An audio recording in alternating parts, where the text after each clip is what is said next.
Bunda, tolong dijelaskan Bunda, sejak tahun berapa, era keberapa Bunda adanya harta amanah dinasti Nusantara ini dilakukan Bunda?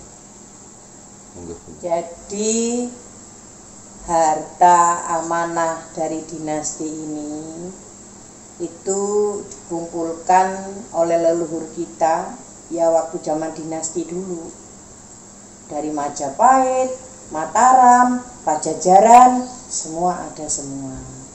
Dan kemudian yang sudah diasetkan itu ya sudah harta dinasti seluruh Nusantara. Sebelum berdirinya NKRI itu semuanya itu kan sistem aset juga masih atas nama dinasti. Nah, setelah berdirinya republik ya tidak merubah itu dengan status, cuman dilimpahkan oleh beberapa kerajaan besar, membawai beribu-ribu mungkin kerajaan kecil senusantara, dilimpahkan ke atas nama beliau. Kalau dari aset itu sendiri ya kita menghitung ya, zaman Majapahit sudah mengasetkan. Nah, canggihnya orang tua kita dulu. Kalau saya pikir-pikir nih, canggih dengan alat sekarang ini, zaman sekarang IT, semuanya sudah pakai digital, tapi leluhur kita itu lebih canggih. Contohnya, dari semuanya aset Bondolemekso itu bisa diasetkan, sehingga dipinjam oleh seluruh dunia, negara-negara di dunia. Itu kan awalnya kan minjamnya kan ke dinasti, bukan ke republik. Nah, artinya itu. Sebelum ada Republik Indonesia ini berdiri, aset itu sudah berjalan. Waktu itu belum ada BI tahun berapa? Ada kan mungkin pernah dengar Dejavas Bank. Nah, di situ tahun berapa itu. Jadi kalau di luar itu jauh sebelum ada republik sudah memakai aset leluhur kita. Canggih kan leluhur kita? Jadi kalau sekarang orang punya uang tidak bisa punya aset kan keliru. Sedangkan orang tua kita dari rempah-rempah saja loh bisa diasetkan. Contoh kan ada perjanjian rempah-rempah. Rempah-rempah itu apa saja? Iya toh? Ya mungkin jahe, kencur, laos, kunir gitu, ketumbar, kayu manis, pala, apa itu kan termasuk rempah-rempah. Itu pun bisa mengolah hasil bumi itu dijadikan kolateral untuk menjamin. Jadi mereka mengumpulkan aset itu, leluhur kita bukan hanya punya emas, tapi kita sudah bisa pikirkan, bayangkan untuk berdagang kita kan ya penghasil bumi terbaik.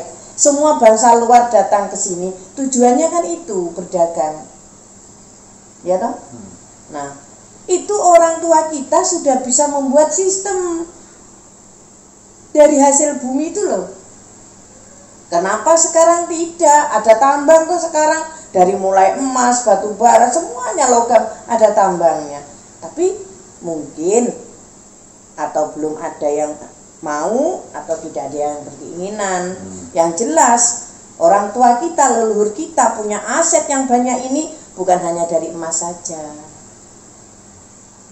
dari tanah, surat-surat tanah diasetkan, kemudian dijadikan instrumen, katanya orang kolateral, bisa jamin cetak uang di negara mana. Jadi orang tua kita tuh canggih walaupun bukan zaman digital ya, bukan zaman IT, tapi kalau cara berpikirnya mungkin kalah kita saat ini. Itu hebatnya leluhur kita. Jadi adanya aset segitu banyak itu bukan karena kita tuh hanya punya emas, logam mulia tadi, tapi semuanya diasetkan. Mungkin kalau kita sekarang melihat orang tua zaman dulu tahan lapar, ya toh, mengatur cara kehidupannya sehingga untuk anak cucu masih ada sisa. Kalau kita sekarang mah untuk diri kita aja terhutang kadang. Bagaimana mau ninggalin anak cucu? Untuk diri kita aja loh, kita masih punya beban hutang. Nah, leluhur kita dulu untuk kehidupan mereka masih menyisakan peninggalan yang diwariskan ke kita sebagai rakyat Indonesia saat ini, ya aset-aset itu. Kan berarti top banget. Selain top itu apa kuncinya itu? Yang mungkin bisa kita petik bersama sehingga kita yang ada di zamannya sekarang itu bisa mengasetkan juga seperti apa yang dilakukan oleh para leluhur itu. Ya, kalau kita berpedoman kepingin mengikuti gaya hidup leluhur kita dengan sekarang, apa kita bisa? Kita dituntut kebutuhan yang semestinya tidak penting pun kita bela-belain utang. Nah, kalau leluhur kita itu diatur, bahkan dia untuk makan nasi aja diatur. Hari ini makan nasi, hari apa nanti makan polo pendem, hari apa lagi mungkin nanti dengan sayuran apa itu diatur sehingga mereka punya sisa yang diperuntukkan anak cucu. Terjadi toh, pasar-pasar kan ada pasar Kemis, pasar Senen, itu masing-masing pasaran itu dengan masing-masing yang dijual. Pasar Sabtu, pasar Minggu, itu masing-masing. Berarti gaya hidup leluhur kita, orang tua kita dulu tidak boros seperti kita. Mungkin yang hanya penting dan dibutuhkan dilakukan. Kalau tidak penting dan yang tidak dibutuhkan, mungkin mereka tidak mau melakukan. Sehingga masih ada warisan yang ditinggalkan untuk kita anak cucunya.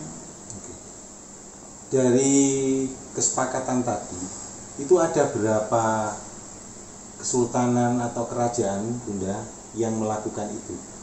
Kalau dari kerajaan seluruh Nusantara itu tidak terhitung beribu-ribu, tapi ada catatannya semua. Tapi kalau dari kesultanan yang membawai kerajaan-kerajaan itu ada 9 kesultanan, 9 kerajaan besar. Oh, selain itu ada ya? Ya iya, yang kemudian dijadikan satu sebelum berdirinya Republik kan ada semacam pelimpahan kepada presiden pertama kita. Saya kadang ditagih sebagai penerus-penerus aset yang mana kita punya faham idealismenya Soekarno ya. Sering kita ditagih sama keturunan dinasti. Semerta-merta kalau tahu kita ngurus ini, dia ngurus hartane Bung Karno, harta amanah.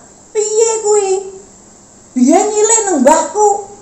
Lali lek balekne. Nah, itu cucu-cucu daripada raja-raja betul loh itu.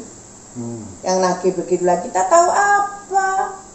Memang ada juklak-juklisnya nanti untuk urusan dinasti berapa itu ada semua, tercatat semua menerima haknya.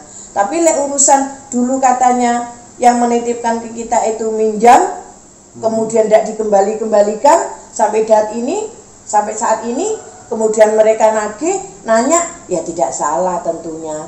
Tapi kan kita tidak tahu duduk permasalahannya kayak apa dulunya, gitu. Tidak salah. Oke, bisa dijelaskan Bunda, sebenarnya esensinya harta amanah ini bagaimana sih Bunda? Ini soalnya dari bahasa yang disampaikan Bunda dari beberapa session itu, harta amanah ini kecenderungannya banyak kepada filosofinya Bunda. Iya, jadi cara kami dipahamkan dengan urusan ini, terlebih dulu kita dipelajari ilmu kepahaman itu tadi, sehingga kami ini bisa memilih, karena yang dikatakan amanah itu sendiri bukan hanya berupa nominal dengan sebutan angka sekian, tapi ilmu juga. Dipahamkan ini nanti untuk begini. Tolong ya, kalau anak cucumu nanti kasih tahu. Nah ini amanat yang harus amanah saya sampaikan. Ini juga amanah kan.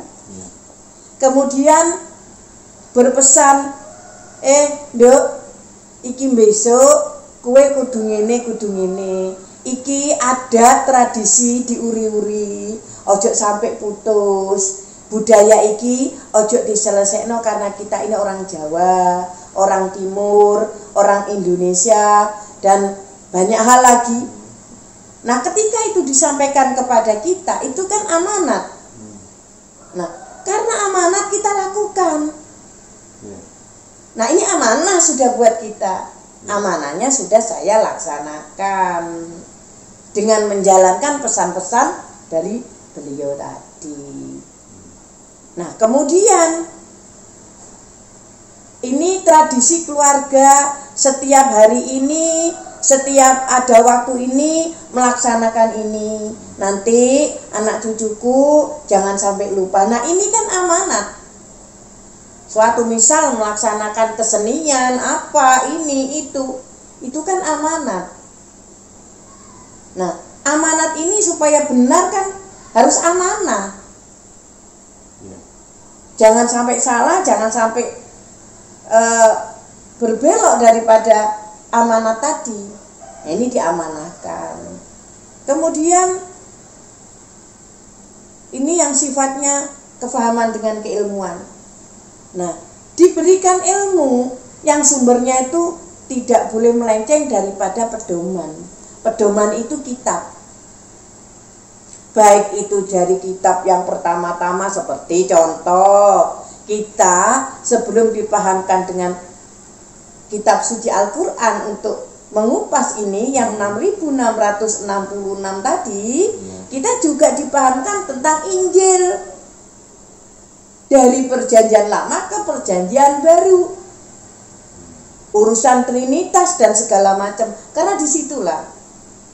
Dan juga kita dipahamkan dengan kitab Jabur yang katanya keluarga kita Nasrani itu Mazmur. Bahkan kita dipahamkan dengan kitab Taurat. Nah, saling. Jadi untuk saat ini kami tidak berpatokan harus dengan kitab suci Al-Quran, dengan ceritanya Muslim, ini itu tidak. Karena di sini adat dan tradisi itu juga masih mengkaitkan dengan budaya dan keyakinan yang dulu. Contoh Hindu, contoh Buddha, dan juga Nasrani, nah Muslim. Lalu pendapat Bunda bagaimana ini? Di lingkar masyarakat itu ada yang misalnya ini soalnya banyak nih Bunda di lingkaran sana itu yang menyatakan misalnya budaya A ini itu salah, itu ini begini menurut keyakinan mereka masing-masing ini. Nah, lalu Bunda melihat pada sisi ini bagaimana nih? Saran dan anunya bagaimana nih Bunda? Kalau buat saya itulah yang menjadikan Indonesia itu negeri yang penuh dengan macam-macam dan keragaman, ya seperti Bhinneka Tunggal Ika, karena bermacam-macam tadi.